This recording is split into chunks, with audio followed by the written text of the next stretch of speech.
Welcome. You know how this works. You send us sources, we dig in and pull out the core insights. The title translates to something like, No Mercy After Today, Gino Camacho. Right. And our job today really is to dissect this story. It's pretty disturbing, quite intricate. Yeah. We want to get past just the sequence of events, try to identify the principles or lack thereof, maybe the warnings in the narrative, see what we can take away from it. Absolutely. So source is a YouTube transcript, and then the narrator notes, look, the story is long. We got to jump right in. Okay, so let's do that. He starts off talking about principles.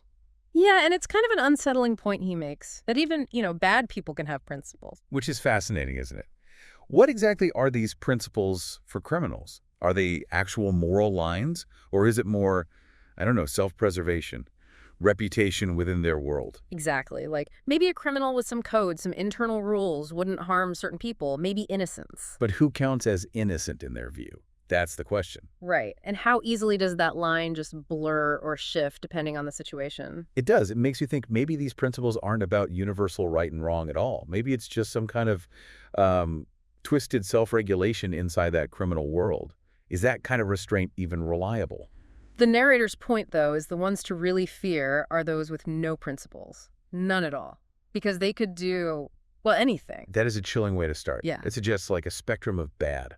Some are maybe marginally less dangerous if they follow some warped code compared to those just operating in a total moral void. So it's a pretty grim stage. It does. So the story itself, Dallas, Texas, 1988. And the context is important. Dallas was seeing a big spike in drug-related crime back then.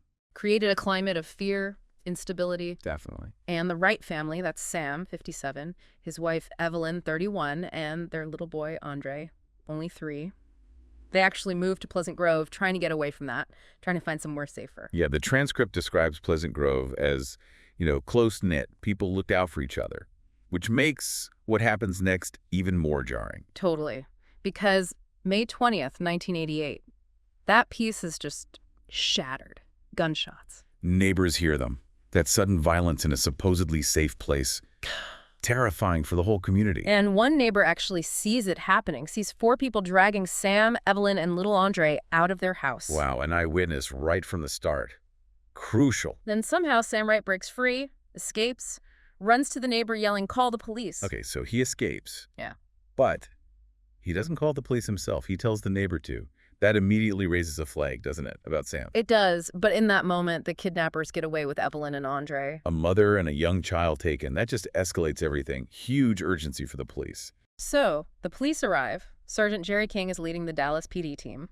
First thing they notice at the house, iron bars. On the doors, the windows. Straight away, that tells you the Wrights felt unsafe. They were scared before this happened, knew they were potential targets, maybe? Seems like it. And inside, they find a body. Oh, no. David Wilborn, 25 years old, Sam Wright's nephew. Shot execution style. Back of the head. Execution style. That's cold, deliberate, not random. Suggests it was targeted. Brutal. What's weird, though, David still had his wallet. So, quick ID. But no sign of forced entry. So they were let in? Or had a key? Seems like it. No weapons found right away, nothing obviously stolen, just the body, and a cut phone line. Cut phone line points to planning. Premeditation. They wanted to isolate them. And no robbery. Suggests the motive wasn't just theft. They were after something specific, or someone. Neighbors ID David, say he was Sam's nephew, a peaceful guy. Some also remembered seeing a Latino driver visiting Sam's house multiple times. Okay, a potential lead, even if it's vague. Something to follow up. But here's where it gets messy for the police. They're immediately suspicious of Sam. Why didn't he report the kidnapping? Yeah, that's not the typical reaction, is it? Usually a family member calls 911 immediately. His not doing so suggests he had reasons to avoid the cops. And because kidnapping crosses state lines potentially, or just the severity, it's a federal crime. So the FBI gets involved. Agent Jose Vieira heads it up. Right, brings in federal resources, and they know, especially with a kid involved, time is everything. Every minute counts. Statistics are grim on child abductions. The longer it takes, the lower the chance of a safe recovery. Urgency was max level. So the FBI's first priority. Find Sam Wright. He's the key. Absolutely. He knows what led up to this. He might know who did it, why. And digging into Sam's background, they find out why he was avoiding the police. There was an outstanding arrest warrant for him. 3 years old. Ah, there it is. Explains his behavior. He's a victim here, yes, but he's also well wanted. So the police try reaching out through people Sam knows, trying to get the message across. Look, our priority is your wife and son, not the old warrant right now. That's smart policing. You have to prioritize the immediate danger, the lives at stake, even if there are other legal issues floating around. And it works, eventually. Hmm. Sam calls Agent Vieira from a payphone. Okay. He IDs the kidnapper, says it was Gino, and says Gino killed David. Gino. Just Gino. Just Gino. Still pretty thin, but it's something. A name. But Sam's still scared of being arrested. He's not fully cooperating yet. Tricky situation for the FBI. They need his help, but he's also trying to protect himself. Building trust there is crucial and difficult. Right. So they have this name, Gino, but nothing else really. Yeah, starting from almost scratch, trying to find one Gino in a city like Dallas. But then a Dallas PD officer hears the name. Yeah. And he goes, Gino? You mean Gennaro Ruiz Camacho Jr.? Bingo. A known player. Exactly. Turns out Camacho is 33, a known drug trafficker, got busted for possession back in 78, got out in 83, and by 88, he's running a big operation, estimated worth maybe $5 million. Okay, so this isn't some small-time operator. This is a serious, established criminal. Wealthy, connected, likely dangerous. Provides a motive, too. Maybe Sam owed him drug money. That seems to be the angle. So the investigation pivots to Camacho. They identify his girlfriend, Wanda Jackson. Standard procedure. Look at the inner circle. Partners, close associates, they often know things. The FBI cooks up a plan. Maybe use Sam, since he used to distribute for Camacho, to set up a fake drug deal. Lure Wanda, maybe Camacho himself, into a trap. Offer a trade for Evelyn and Andre. High risk, high reward strategy. Using the criminal's own world against them. But finding Wanda isn't easy, and when they do track her down, she denies everything, so she has no idea where Camacho is. Not surprising, maybe. Yeah. But it's another dead end, for now. Forces them back to the drawing board. So the next day, Sam Wright calls the police again. This time, the FBI is ready. They need to find out where he is. Yeah, the clock is ticking loudly now for Evelyn and Andre. They need Sam's full cooperation. So on the call, they work on him. Appeal to his emotions, you know? Stress how urgent it is for his wife, his son, keep him talking. Psychological tactics, building rapport, focusing on the victims, trying to break through his fear of arrest. And it works. He talks for a long time, and somewhere in that conversation, he accidentally gives away his location, doesn't even realize he's done it. Wow. Skilled interrogation, or maybe just desperation on Sam's part, but a huge break. Police move in immediately. They pick up Sam, and there's another guy with him waiting in a car nearby. Interesting.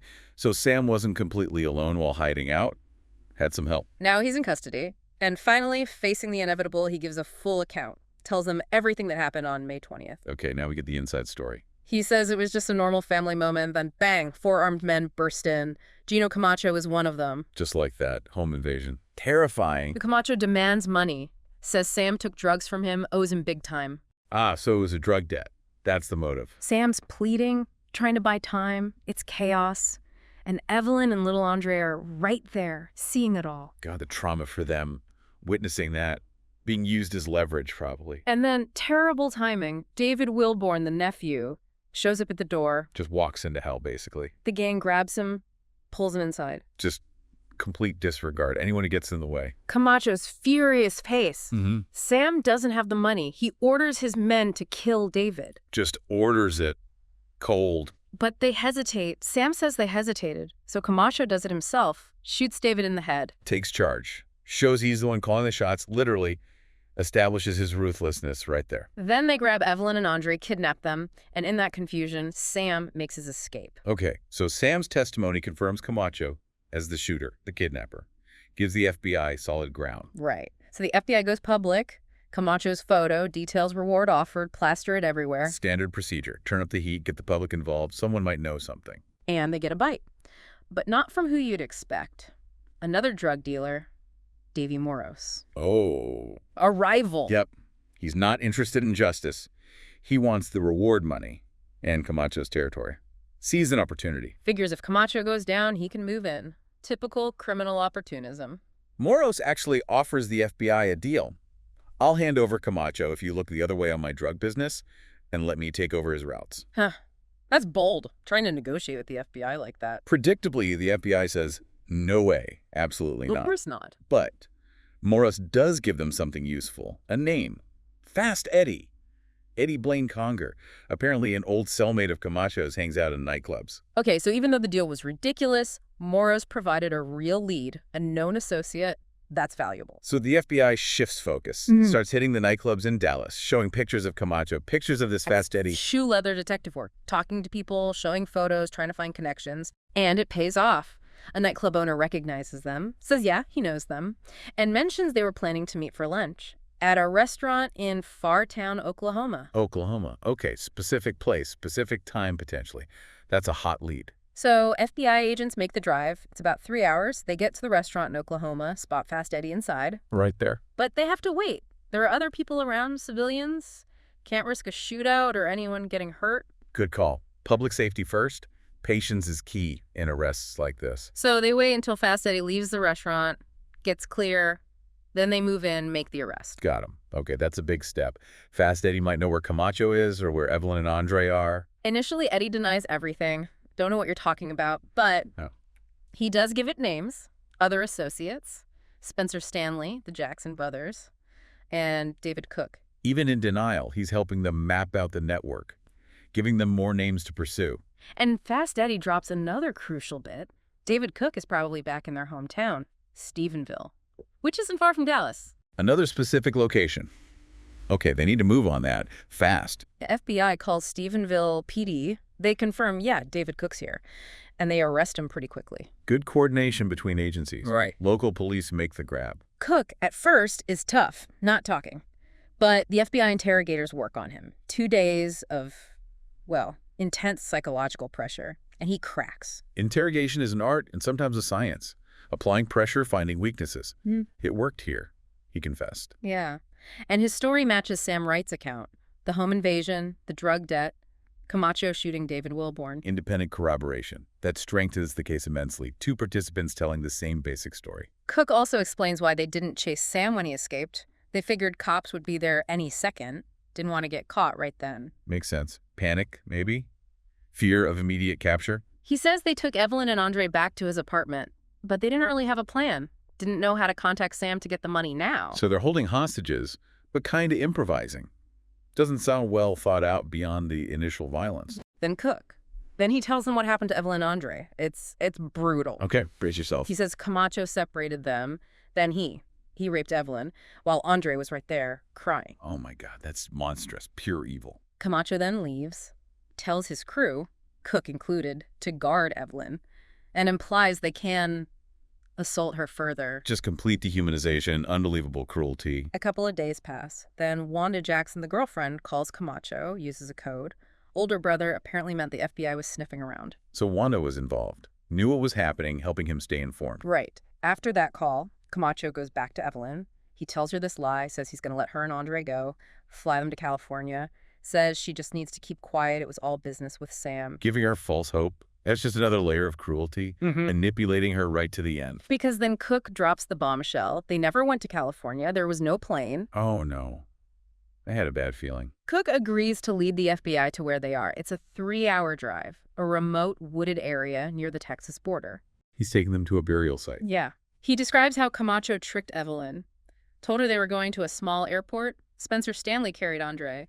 The others walked with Evelyn. The deception is just sickening, playing on her hope for her child's safety. Then Evelyn sees it, sees men digging a hole. She realizes it's her grave. The absolute terror she must have felt in that moment. They force her into the hole, shoot her, and then they throw Andre in on top of his mother and shoot him too.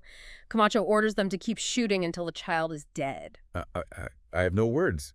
Killing a 3-year-old child like that, it's beyond comprehension. Finding the bodies wasn't easy. Cook's directions were initially vague, maybe deliberately misleading. The search in this huge forest dragged on for 2 months. 2 months. The agony for any remaining family waiting. And the challenge for the FBI, a massive area. They finally had to switch tactics. Small teams doing a slow, methodical grid search. Painstaking work, covering every inch. Eventually they find it. Disturbed earth. They start digging. Find bullet casings first, then this. Large, swollen, almost shell-like object. It breaks open, releases this horrific smell. What was it? Cook explains. Camacho, trying to hide the smell, covered the bodies with cat feces. Loads of it. And it had this bizarre effect. It didn't let them decompose normally. It kind of dehydrated them, preserved them in a horrific way. That is beyond macabre. Yeah. Calculated, disgusting, trying to outsmart decomposition It itself. made the exhumation incredibly difficult, Yeah. physically, emotionally. Just awful. I can only imagine dealing with that scene. Okay, so they have the bodies. Next step. The murder weapon. Where is it? Cook tells them Camacho threw the gun into Lake Texoma. Lake Texoma. That place is enormous. It stretches across Texas and Oklahoma. Finding a gun in there seems impossible. Well, it's a huge reservoir, mostly Oklahoma's jurisdiction, actually, as another layer of complexity. Yeah, like finding a needle in a haystack the size of a small sea. But incredibly, Oklahoma State divers go in, and they find it. First, bullet fragments, then the actual gun. They found it. In Lake Texoma. That's amazing police work. Persistence paying off against incredible odds. Crucial piece of physical evidence. Absolutely crucial. And it highlights why they went to such lengths. You know, you have eyewitnesses, Sam, now Cook, confessing, but testimony. Testimony can be shaky. People recant, they lie, memories fade, coercion claims. It's considered the weakest form of evidence in court, relatively speaking. Exactly. Physical evidence. The bodies, the bullets matching that gun found in the lake. That's hard, objective proof. It ties Camacho directly to the murders in a way testimony alone can't. It counters defense arguments. It secures convictions. Right. Forensics don't lie. You need that concrete link. While Cook is locked up, cooperating, he gives them something else. Another murder. Oh, great. More. Pamela Miller, 23 years old. Waitress, dancer in Dallas. What happened to her? Camacho, believe it or not, even though he's wanted for the Wright murders, goes back to Dallas for another drug deal. The arrogance is unbelievable. Just carries on like nothing happened. Apparently. Mm. And Pamela Miller is at a nightclub, accidentally overhears something, maybe recognizes Camacho, puts his deal at risk. Wrong place, wrong time. Recognize the wrong person. Camacho grabs her, beats her brutally in his car, then tells his guys, run her over again and again until she's unrecognizable. Just sickening brutality, no limits, eliminate any perceived threat, however small. They hide her body initially in a barrel on property David Cook owned, cover it with junk. Trying to conceal it again. But the FBI can't find the body there. Cook eventually tells them why. It's not there anymore. It was destroyed. Pamela Miller's body was fed into a wood chipper. No, a wood chipper. Ugh. That's something out of a horror film. The depravity is just endless. Cook says Camacho borrowed one, lied, said he needed it to clear land for a small airstrip or something. A cover story. Always a cover story. So the FBI goes to the farm where Cook says this happened. Another massive search. Grid pattern again. Looking for, well, anything. Tiny fragments. Wow. Even checking tree branches nearby for tissue splatter. The forensic work must have been incredibly meticulous, searching for microscopic traces of a human being. Painstaking. But they find them. Bone fragments. Tissue on trees. And Pamela's teeth, which they match to her dental records. Positive ID. Found her, even after that. Incredible forensic work.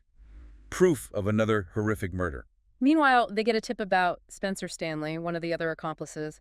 It comes from his own family. They're disgusted, want him caught. Wow. Even his family couldn't stomach it anymore. Tells you how horrific these crimes were. They find Stanley hiding out, arrest him. He cooperates too, tells them where they can find the other gun, the one used to kill David Wilborn back at the Wright house. Another weapon recovered. The physical evidence is just piling up against this crew. But the big fish, Gino Camacho, is still out there. The FBI's been hunting him the whole time. The mastermind. Gotta get him. They get intel from an informant. Camacho's hiding deep in Mexico. Remote area, dangerous, controlled by cartels. Okay, that's tough territory. Outside U.S. jurisdiction, basically. Hard to reach. And making it harder, Mexican authorities refuse to extradite him. Say no. Politics, legal hurdles. Extradition can be really complex, especially with someone potentially protected by cartels. So the FBI has to get creative. They figure Camacho has a weakness. Greed. Money. Makes sense. His whole operation was about money. His motive for the murders was money. They send in a top undercover agent. Guy goes down to Mexico, portrays himself as this wealthy, connected player, slowly befriends Camacho. Risky work. Building trust with a known killer in cartel territory requires serious skill and nerve. The agent plays it cool, doesn't push anything, just builds rapport, waits for Camacho to make a move, to ask for help with business. Smart. Let the target come to you. Makes it look more legitimate. And eventually, Camacho bites. asks the agent if he can help him move some product drugs, presumably in the U.S. There it is, the opening the FBI needed. He wants to do business in their jurisdiction. Agent signals the FBI. They put together a plan.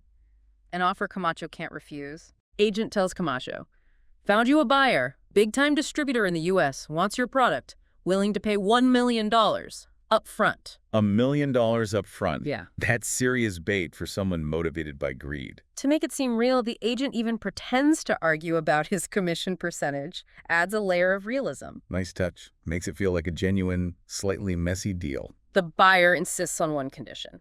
Gotta meet face-to-face on the U.S.-Mexico border and offers $100,000 cash right there as an advance. Good faith money. The border meeting, that's the key. Get him onto U.S. soil, even for a moment. And Camacho, blinded by the $1 million prospect, the $100K cash, he agrees. He'll cross the border for the meeting. Greed wins out over caution. He fell for it. Now, the FBI has a logistical problem. The border crossing is crowded, chaotic. How do they make sure they grab the right guy, Camacho, and not cause a scene or let him slip away? Yeah, identification in a crowd like that is tough. Need a way to make him stand out. Simple solution. They have the undercover agent give Camacho some specific, distinctive clothes to wear for the meeting. Wear this shirt, these pants, so the buyer recognizes you. Clever. Like putting a target on him, visually. The FBI sets up surveillance all around the border meeting spot. Agents disguised as tourists, officials, street cleaners, everywhere. Saturate the area, eyes everywhere, ready to move. And sure enough, here comes Camacho. Walks towards the border wearing the exact clothes the agent gave him. You walked right into the trap. As soon as he steps onto U.S. soil, undercover Border Patrol agents grab him. He tries to bluff, claims he's just a tourist. Thomas Sanchez. Standard denial. Doesn't last long usually. Agent Vieira steps up, shows him the fingerprint evidence. Game over. Camacho admits who he is. Got him. Finally. After all that horror, the man responsible is in custody. The trials are held in Central Texas. Camacho and his crew Must have been a major case. all plead not guilty, except David Cook, of course. He'd cooperated, testified against the others, hoping for leniency. His testimony, combined with the physical evidence, must have been powerful. Overwhelming. The prosecution laid out everything, the bodies, the weapons, the forensic links, Cook's inside account. Hard to argue against that mountain of evidence. The sentences come down. Spencer Stanley, the Jackson brothers' life in prison. Fast Eddie gets 8 years. David Cook, for his cooperation, gets 24 years. Sentences reflect their roles, presumably, and Cook's cooperation clearly bought him less time than life. And Gino Camacho, for masterminding it all, for the murders, the rape, the sheer brutality, sentenced to death, Texas still had and has capital punishment. The ultimate penalty for the ultimate crimes. 10 years later, August 26, 1998, Gino Camacho is executed by lethal injection. The final chapter closes. His last meal request was pretty standard. Steak, mashed potatoes, salad, strawberry ice cream. Mundane details before the end. His last words, though, kind of chillingly disconnected. He said, "I love you all. It's been good years of service. I'll be with you and I'll see you in heaven." See you in heaven. After everything he did, that's quite a statement. Shows a profound lack of self-awareness, or maybe just denial, right to the very end. Yeah. Thinking back to the narrator's opening point about principles, Camacho seems like the embodiment of someone with absolutely none. Utterly devoid of them. Driven purely by greed, ego, control, with no moral compass whatsoever, resulting in just unimaginable violence. Senseless death. It's such a stark, terrible reminder, isn't it? The dark side of the drug trade, yes, but also just what happens when life becomes purely about acquiring things, about money, with no ethical boundaries. It really is. When empathy disappears, when human life becomes disposable in the pursuit of profit or power, this is the kind of horror that can result. And it makes you think about associations, too. Who you choose to connect with. The path Sam Wright chose, getting involved with people like Camacho. It had devastating consequences, not just for him, but for his entire family. It highlights the danger of those connections, valuing self-interest or criminal gain over, well, anything else. The Wright family's fate is just tragic. Evelyn and Andre were completely innocent. But you can't separate what happened from Sam's choices, his involvement in that world. It created the vulnerability, the situation that Camacho exploited. It's a harsh truth. His actions, his debts, his lifestyle, they tragically paved the way for Camacho's violence to enter their lives. Doesn't excuse Camacho in the slightest, but shows how interconnected these things are. So the final thought, maybe for you listening, the narrator kind of leaves us with this question. If your life, your choices, were all laid bare right now, Could you hold your head high? Hmm. And what does the answer to that say about the principles guiding you, the choices you're making today? That's a heavy one to end on. Yeah. Makes you pause and reflect on your own values, your own actions, and their potential ripples. A sobering thought indeed.